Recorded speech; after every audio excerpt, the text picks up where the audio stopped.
नमस्कार दोस्तों। इच्छाओं से कुछ नहीं बदलता मगर एक निश्चय से सब कुछ बदल जाता है। हम आज बात करने वाले हैं आपके पैसे की और आपके समय की। अगर आपने समय और पैसे को नहीं बताया कि आपके हिसाब से वो कहाँ-कहाँ जाना चाहिए, तो वो वहाँ-वहाँ जाएगा जो आपको पता भी नहीं पड़ेगा कि वो कहाँ-कहाँ गया। तो समय को और पैसे को वो आपके हिसाब से चलना चाहिए, मेरा ये मानना है। तो सबसे पहले हम समय की बात करते हैं कि आपका समय पूरा दिन जाता कहाँ है। आपका समय ज़्यादातर रस लेने में जाता है। रस का मतलब दोस्तों की बातें करने में, जो कोई भी आपके लिए कोई भी बेनिफिशियल नहीं है। आप हर चीज़ में रस बहुत लेते हो। जैसे दोस्त ने किसी ने कह दिया कि यार उसका ना उसके साथ चक्कर चल रहा है, तो तुम ना खोद-खोद के बात पूछोगे कि यार क्या चक्कर चल रहा है? किसके साथ चल रहा है? वो किसके साथ चला गया? तो यानी तुम रस बहुत लेते हो चीज़ों में।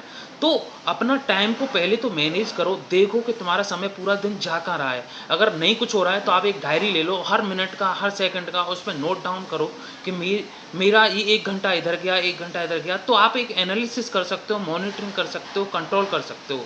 अगर आपके पास कोई डेटा ही नहीं है तो क्या तुम कंट्रोल करोगे क्या?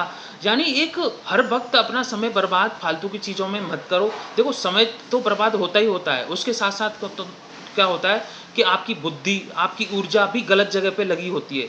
यानी जो आपकी बुद्धि है, अगर सही जगह पे आपकी बुद्धि में कंटेंट नहीं गया, यानी ऐसे ही दोस्तों का कंटेंट आपके अंदर चला गया जो तुम्हारे लिए कोई भी लक्ष्य में कोई हासिल करने के लिए बेनिफिशियल नहीं है, तो आपका समय तो गया ही गया, उसके साथ-साथ तुम्हारी बुद्धि भी खराब हो गई। अगर आपके दिमाग में कोई कचरा डाल के चला जाता है ना, तो उसको साफ करने का कोई भी तरीका नहीं है कि उसको आप जल्दी से साफ़ कर सको।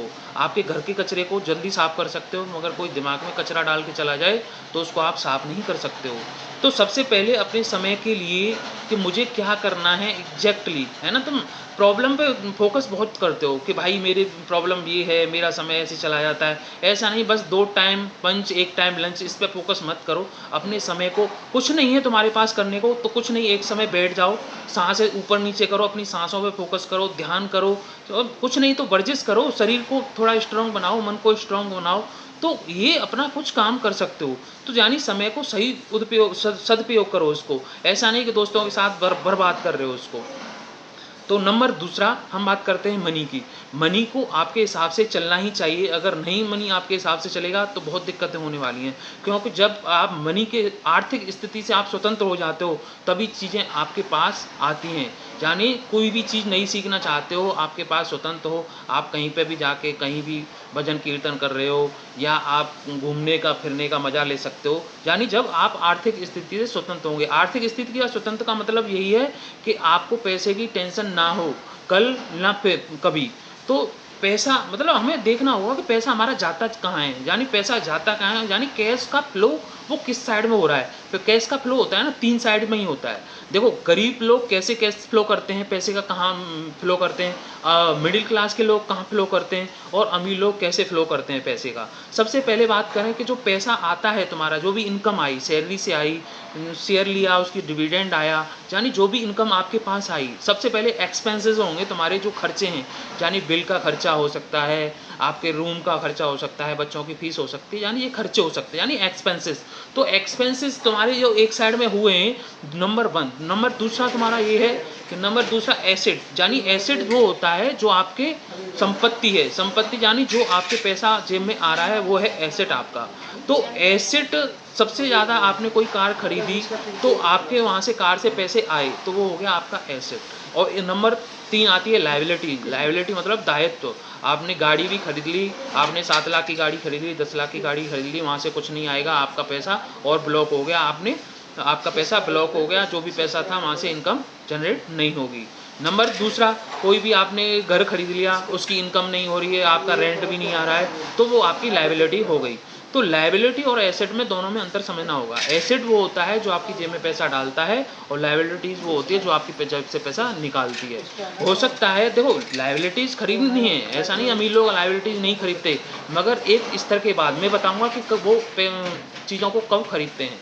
यानी आपने कोई भी बिज़नेस खरीदा, यानी एसेट खरीदा छोटा, तो उसने आपने पैसा डाला, उसमें से वहाँ से पैसा आया, यानी वो पैसा आपका बन रहा है, यानी कैश फ्लो हो रहा है, यानी इनकम आपकी जनरेट हो रही है। अगर वो इनकम आपकी जनरेट इतनी हो जाए कि आपके खर्चों से वो ज़्यादा हो जाए, आपके खर्चों से अगर इनकम आपकी ज़्यादा हो जाती है, तो इसके मतलब आप कहीं न कहीं आर्थिक स्वतंत्र हो चुके हो। जैसे आपके एक्सपेंसेस 20,000 रुपये महीने हैं, अगर 20,000 रुपये महीने से ज़्यादा आपकी एसेट से जो आमदनी हो रही है, एसेट से आमदनी जैसे आपका कहीं आपने किराए पे रूम उठा रखे हैं, आपने शेयर ले रखे हैं, उसका डिविडेंड ला रहा है, उसकी इनकम हो रही है, आपने कोई बिज़नेस ले रखा है, उसकी इनकम हो रही है, यानी जहाँ से पैसा आ रहा है, अगर आपके पैसे की कैश फ्लो आपके खर्चों से ज़्यादा हो जाती है, कहीं न कहीं आप अमीर हो जाते हो। तो सबसे पहले आपको वहाँ से कैश फ्लो ज़्यादा करना है, उसके बाद आपको लायबिलिटीज़ खरीदनी है, ना कि आपको पहले ही लायबिलिटीज़ खरीद लेनी है।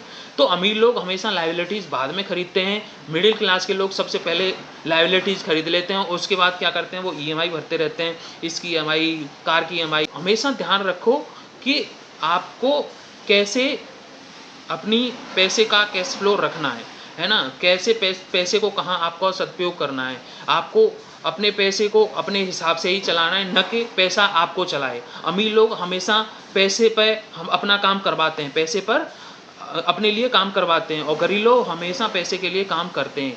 तो आपको सबसे पहले ये ध्यान रखना है कि हमें पैसे पर, अपने पैसे को कैसे अपने लिए काम करवाया जाए, इस पर फ़ोकस करना है, ना कि आप खर्चों पे फ़ोकस करते रहते हो, हर वक़्त खर्चों पे फ़ोकस करते रहते हो।